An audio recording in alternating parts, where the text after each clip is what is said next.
আসসালামু আলাইকুম। Rima lifestyle blog চ্যানেলে আপনাদের আরও একবার স্বাগত জানাই। কাছে এবং দূরে, দেশ এবং দেশের বাহিরে যে যেখান থেকে আমার ভিডিওটি দেখছেন, আশা করছি আল্লাহর রহমতে সবাই ভালো আছেন। আমরা আলহামদুলিল্লাহ ভালো আছি। আমি আজকে একটা রেসিপি শেয়ার করব, বেলে মাছ ভুনা।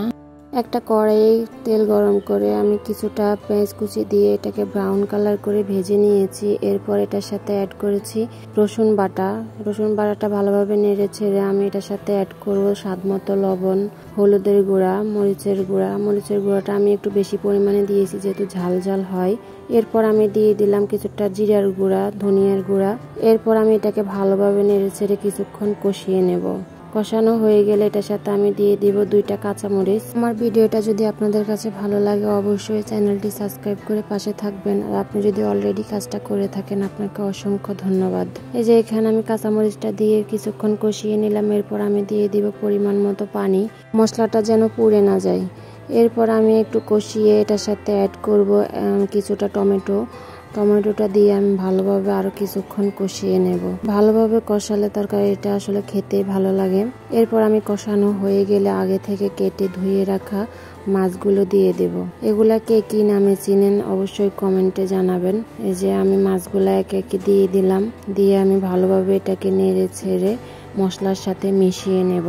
এটা হাতে মেখে রান্না করলে অনেক মজা লাগে। আমার কাছে মনে হয় মশলাটা কষিয়ে রান্না করলে আমার কাছে একটু ভালোই লাগে। ওই জন্য আমি মশলাটাকে একটু কষিয়ে তারপর রান্না করতেছি। মাছটাকে ভালোভাবে নেড়ে ছেড়ে আমি কষিয়ে নেব। যেহেতু ছোট মাছ আর এটা নরম মাছ, ওই জন্য আস্তে আস্তে নেড়ে ছেড়ে কষিয়ে নেব যেহেতু ভেঙে না যায়। আমার রান্নাটা যদি আপনাদের কাছে ভালো লেগে থাকে অবশ্যই একটা লাইক, একটা কমেন্ট করবেন। আপনাদের একটা লাইক, একটা কমেন্ট আমার আরেকটা ভিডিও বানানোর আগ্রহ বাড়ে। নতুন নতুন ভিডিও পেতে অবশ্যই চ্যানেলটি সাবস্ক্রাইব করে পাশে থাকবেন। কথা বলতে বলতে এখানে আমার মাছটা ভালোভাবে কষানো হয়ে গেছে। উপরে তেলটা ভেসে উঠেছে, খুব সুন্দর একটা কালার আসছে। এই যে আমি এখানে এখন পরিমাণ মতো পানি দিয়ে দেব। এটা গরম পানি আমি দিয়েছি। এরপর আমি ঢাকনা দিয়ে ঢেকে দেব কিছুক্ষণের জন্য মাছটা ভালোভাবে রান্না হওয়ার জন্য। এরপর এই যে আমার মাছটা ভালোভাবে রান্না হয়ে গেছে। এরপর আমি এখানে সামান্য পরিমাণে একটু লবণ দিয়ে দিব। একটু লবণটা কম হয়েছিল, লবণটা দিয়ে আমি এখানে কিছুটা পরিমাণ ধনিয়া পাতা দিয়ে দেব। ধনিয়া পাতাটা দিয়ে আমি ভালোভাবে নেড়ে ছেড়ে মাছটাকে নামিয়ে নেব। এতক্ষণ আমার ভিডিওটা দেখার জন্য অসংখ্য ধন্যবাদ। আজ এই পর্যন্তই। সবাই ভালো থাকবেন, সুস্থ থাকবেন এই কামনাই করি। আসসালামু আলাইকুম।